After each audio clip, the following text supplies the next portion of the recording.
New Faces, New Friends by Arleta Richardson. Chapter 14, A Different Christmas. Aside from a trip to visit Grandpa and Grandma Williams, Alma's first introduction to society was the school Christmas program. At Mary Webster's suggestion, we arrived a little early. Daniel Grayson had been at our house with his parents to see Alma, and he took a proprietary interest in the baby. "I think he would charge to show her off if we'd let him," Myra confided. "He's been telling others for days that he sat in the rocker and held the baby." "Does she eat a lot?" Teddy Sawyer wanted to know. "You can tell she doesn't," Toby Elliott answered for me. "You can barely see her nose." He looked at me anxiously. "I wasn't expecting anything this little. Does she even weigh a pound?" "Oh, yes," I laughed. "She weighs almost 7 pounds. She won't be this little for very long because she does eat a lot." "I'll be in the 7th grade when she starts to school," Nancy Lawton said. "I'll watch out for her and help her with her work." "Thank you, Nancy," I said. "It will make me feel better to know someone responsible is looking after Alma." Marianne Romani sidled over to me, still as shy as she had been when she entered school 4 years earlier. "I thought you might name the baby after your ma," she said. "You were named after my ma," I said, and hugged her to me. "I remember when you weren't much bigger than this baby. Has your ma told you how you happened to be named Marianne?" She nodded. "We lived in the wagon and I got sick, and your folks let us come to your house." "That's right. I was so pleased to find out who you were when you first came to school. I hadn't seen you since the day your family left our place."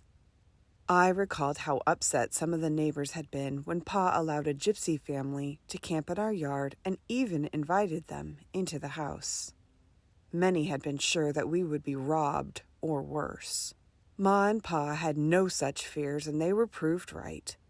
Pa declared that people were more important than things anyway, and we would help whoever needed us. 5 years later, the Romani family had shown up in North Branch and had settled here to stay. Families began to arrive for the program, and the children disappeared behind the curtain that stretched across the front of the room. Everyone stopped to see Alma and talk to me. "You should have held an open house for the town before you ventured into a public program," Sarah Jane chuckled. "Alma's the only one not saying anything, and she's the hit of the show." "Never mind," I said. "Your day is coming." "It can't be too soon for me," she replied. The program began with the manger scene, in which Hannah portrayed Mary and Daniel was Joseph. Each child appeared with a wrapped box representing one of God's gifts to man. A poem, a song, or a short essay identified the gifts. Rosanna and Joanna held a big box between them and recited, "God gave a double blessing, that is what we say, when he gave the moon to shine at night and the sun to shine by day." Teddy Sawyer's box held the gift of education. Toby Elliott had the gift of peace. Everyone had something appropriate to say about his present before he placed the box under the tree. The program concluded with a song by the whole school and the usual bags of candy and nuts. Mary flushed with pleasure as the parents congratulated her on the children's success. "We worked together to write the speeches and the poems," she said, "but the ideas were all their own. We wanted to show the true spirit of Christmas in a different way." "You surely did that," Len told her. "The program was very well done." "Nobody had the gift of snow," Daniel shouted from the door. "But we got it." We certainly did. The snow was falling in thick flakes as we hurriedly left the schoolhouse. Since we had all come in buggies, not sleighs, we were anxious to get home. "I trust this is a temporary gift," Sarah Jane sighed as we parted.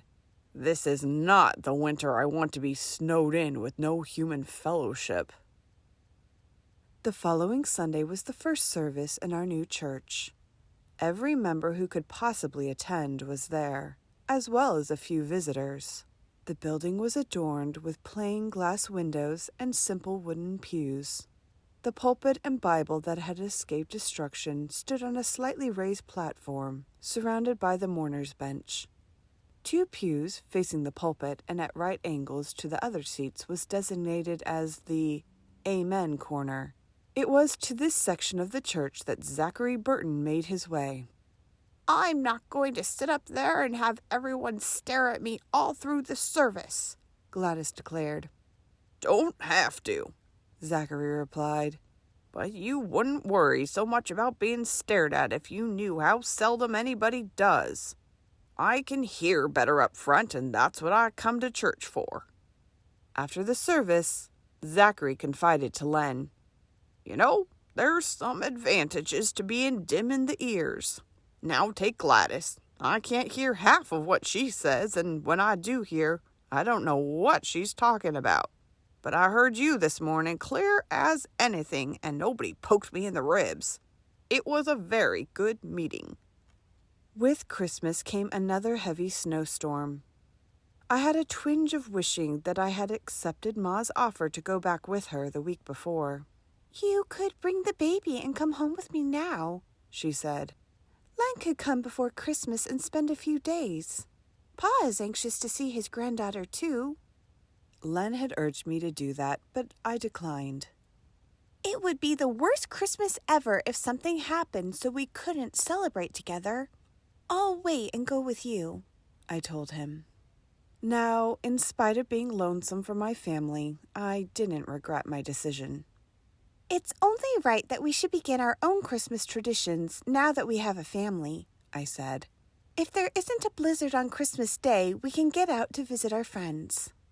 On Christmas Eve day, Len and Thomas went to the woods to get trees. "I think we can trust them to get nicely shaped ones," Sarah Jane said. "I know right where I'll put mine, in front of the parlor window. Do you think we have enough ornaments for both trees?" We looked over the array of small things that we had been making. Little wreaths made of red and green yarn, crocheted white snowflakes, pine cones decorated with holly berries, and small sleds made with twig runners. "There will be plenty when we've finished stringing popcorn and cranberries tonight. We have red bows to add if there's more space to fill." "If I were in any shape to tramp around in the woods, he wouldn't have gotten away without me," Sarah Jane said. "Next year, the babies will be a year old, and we'll all go pick out the trees." A pot of soup bubbled on the back of the stove, and I made cornbread to go with it, while Sarah Jane mixed the dough for an apple cobbler. "One thing I'll say for Lilac," I admitted. "her milk is about 2/3 cream. We have lots for the cobbler." By the middle of the afternoon, the sky was beginning to darken, and snow fell in little wisps. "They'll be coming in soon," Sarah Jane said as she peered out the window. "They shouldn't have had any trouble finding something. In fact, here they come now." I went to the window, and we watched silently as the sleigh turned in the lane and stopped in front of the gate. As far as we could see, there was absolutely nothing in the sleigh except Len and Thomas. "Well, so much for a tree this year," Sarah Jane sighed. "We'll hang wreaths on our ears, put cranberries in our hair, and be satisfied. I'm going to be interested to hear the story that goes with this trip." I opened the door, and the men came in brushing the snow off their coats.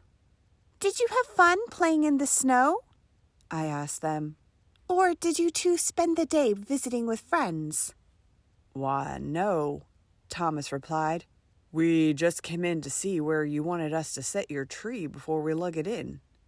"I hate to be the one to tell you this," Sarah Jane said, "but if you cut down a Christmas tree, you forgot to put it in the sleigh." "Actually, we didn't cut it down," Len replied. "I can see that," I told him. "I'll watch you lug it in before I tell you where to put it." "Whatever you say," Thomas shrugged, and they turned around and went back to the sleigh. Then they came back, carrying a small tub between them. It contained a perfectly shaped blue spruce about 2 feet tall. While we were walking through the woods looking for just the right shape, Len explained, we saw a lot of these saplings. They've been sheltered so that they're not all pushed out of shape. We thought, in honor of the babies' first Christmas, we'd have a tree that we could put inside, then plant out by the lane as a remembrance. If you're too disappointed, we still have time to get a couple that we marked. Disappointed? Sarah Jane said. I think it's a wonderful idea. We'll be able to watch them grow with the children. You couldn't have done better if we'd been with you. That's a vote of confidence if I've ever heard one, Thomas laughed. Do we get whatever smells good for our work? After Alma was fed and asleep, Len popped corn in the fireplace and we made many strings of popcorn and cranberries. What are we going to do with all this corn? I wondered. I'd suggest some butter and salt on whatever's left over. How about popcorn balls? Len said. We could take some with us tomorrow.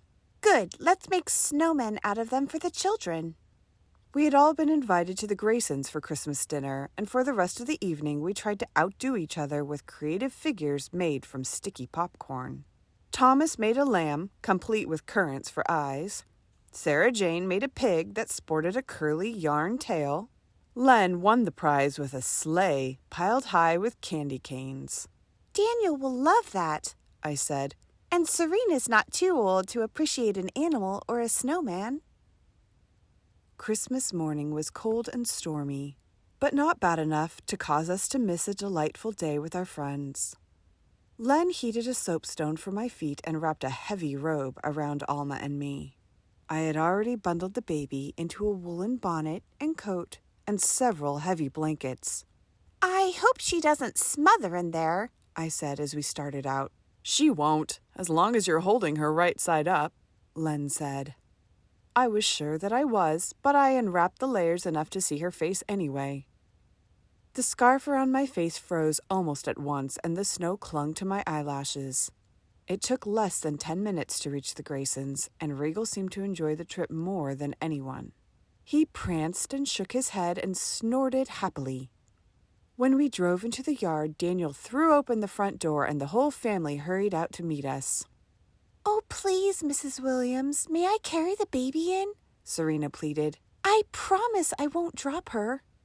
I doubt she'd feel it if you did. She's so well padded, I said with a laugh, and handed Alma to her. Len and Jerome took Regal to the stable, and the rest of us went into the house. Oh, it smells like Christmas in here, I said. Wait until Sarah Jane walks in. She'll sniff and say, Bayberry, I love bayberry candles. They smell like Christmas. You just see if she doesn't. Serena had laid Alma on the sofa and was pulling back on the blankets.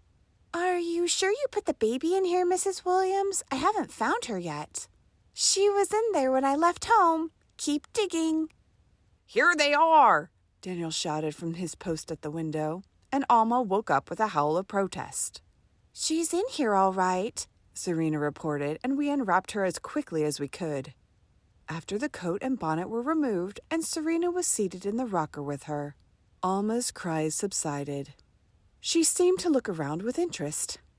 I think she can see the tree, Serena said, as Sarah Jane walked in with Myra. Of course she can, Sarah Jane said. And she can smell the bayberry. I love bayberry candles. They smell like Christmas. Myra laughed at the direct quotation as she took Sarah Jane's coat and scarf. Good, she said. I've made some for you to take home. I'm so glad you could all get here. Since you all have brothers and sisters for your parents to be with today, I don't feel sorry for any of them. Sit down and I'll bring you something hot to drink. The day rivaled anything that Dickens ever wrote about Christmas. We played games, sang carols, and admired Daniel's and Serena's gifts. They enjoyed their popcorn toys, and Myra had to be quite firm with Daniel to keep him from consuming several before dinner time. The meal that Myra put before us was a feast indeed. Tender turkey and ham, fluffy mashed potatoes and candied sweet potatoes, creamed onions, peas, and carrots, as well as hot rolls and butter, pickles, jam, coleslaw, and cranberry jelly. When Daniel was about 3 years old, Jerome said as he carved the meat, he thought we weren't filling his plate fast enough and he complained loudly. You must have patience, Daniel, his mother told him. I don't want patience, he replied. I want turkey. Daniel grinned self-consciously as we all laughed at him. He's probably thinking the same thing right now, Serena observed. Fortunately, he's old enough not to say it. The day ended too soon, and it was time to return home for the chores. This has been as different a Christmas as I've ever had, I said. But one of the nicest I can remember. I thought I'd miss being with my family, but I really was with them. Family is wherever there are people you love. End of chapter 14.